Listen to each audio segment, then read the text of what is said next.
Morning, ladies and gentlemen. Shalini, Mrs. Sunitra.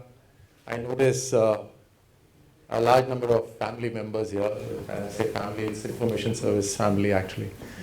A large number of you. I think it's always special to do things in front of the family and have the backing of such members. So thank you all for coming. And just yesterday, in fact, I was going through some of the analysis of what's happening in UP, and they mentioned that only 6% of social media users, especially Twitter, are women. And now we have two women who are leading in writing, putting this book together and compilation of everything that's associated with social media. So special congratulations to you to take the lead. To take the lead and be the torchbearers. Wonderful. Times have changed so fast in social media. I mean, just a couple of years, I remember that somebody told me you need to open an account. And I had no clue about what Twitter is or what Facebook is. So somebody else opened my account. And for a number of days, I had to actually go back to that person to ask, what's my email ID, what's my ID to open it? And so that was the beginning. And now, in the last decade, the social media has taken over so much that actually it's quite true to say that the next biggest screen is going to be our mobile phones. Everybody is glued onto it, be it information, entertainment, or just interaction with each other, with WhatsApp, with Instagram, and the Facebooks and the Twitter, including the way that we've been consuming information. I think the very fact that you can put your photos, you can put your documents, and you can connect with each other in a far, far superior and an immediate manner. I think that's what makes it so relevant. I think all of you here are probably using social media. And it was very interesting to hear a remark here that when you try and explain that to an elderly person, there's a little bit of disconnect. A lot of some of my senior ministers often tell me, what are you looking at your phone like a teenager? And I might not be actually looking at some serious information, but I always look up, put my head up and say, I'm Information Service Minister. So that gives me a leverage to do anything personal as well. To look into my phone and say I'm the Information Broadcasting Minister. I have the liberty of looking at my phone all the time.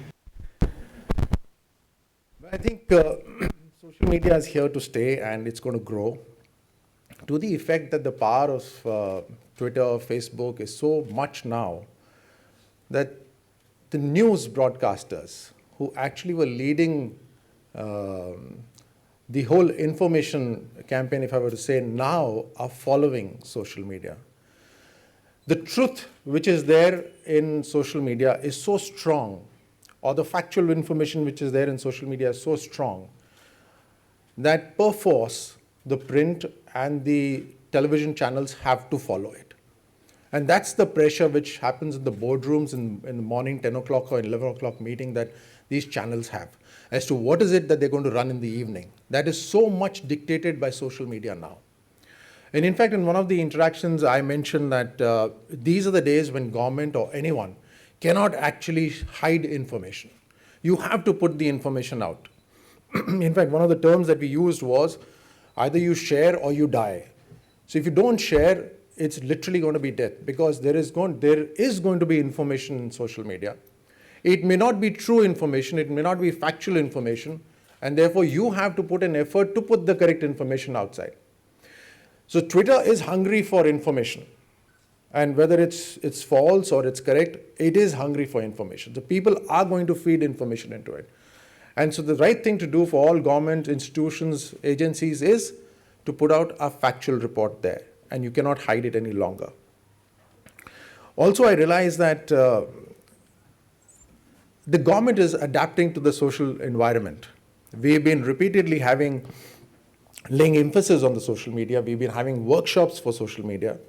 And that's typically true because government typically is not used to social media. So we've been bringing together the joint secretaries or officers at the lower levels and asking them to realize how important the social media is and how friendly the social media is, and how we should all adapt to the social media. We've been holding workshops for photographs because photos speak much louder than words, and you can click a nice picture and put it on the social media. We've been having, we've invited people from Twitter, we've invited people from Facebook to come and interact with the officers and to make them realize that it is friendly, you just need to adapt to it. Gradually, we do realize that the number of ministries on social media is increasing. Number of ministries on the Facebook is increasing. Nitin is here. He'll probably have the actual factual account of how many ministries are there, but they're gradually on the increase. It's important for the ministries, like I said, to put out the right information. And one of the best ways to connect is on people who are mobile, constantly moving, is to put it on their social media. A large number of people now are reading news on the move. So the newspapers, especially the English newspapers, are having a tough time actually. And tomorrow's world is going to be lesser English newspapers. For some time, the Hindi newspapers are still going to grow. But the consumption of information is going to be on the mobiles. And that's why it needs to be correct information, of course, but it also has to be speedy information. Now, that particular aspect is a little, it's a territory which is not so common or unknown, especially to the government, because government is not in a habit of putting out speedy information. So that's the area that government needs to work on, to be active, to be quick, to respond back quickly, and to go out the information. And so to that extent, INB is doing a good job, and I'm really happy now, because if you see my Twitter account, you'll see me responding at about 1 o'clock in the night. So that's the only time I get. I read that time, and that's the worst time. My wife's giving me all dirty looks, and I'm reading, and it's trying to respond. And so I'm happy that the communications wing, the new media wing that we've handed over to Mr. Narayanan, is in safe hands, because the wife is also actively on Twitter. So to that extent, I'm very happy. But I'm glad that you're having this, you've certainly having this book release, but I'm also glad that you're having a panel discussion after that. We have Mr. Madhavan, who's very active, and one of the interesting things with Twitter especially is that you have very limited words to use, very limited number of characters to use. So the more interesting you make it, the more viral it will become. The more people will spread it. And to that extent, you have to have the gift of the gab, and I think that Mr. Madhavan has it pretty well, which you'll be listening to in the panel discussion. And so congratulations once again to all of you to come here today and to put together this book, to both of you, and wish you all the best. Thank you.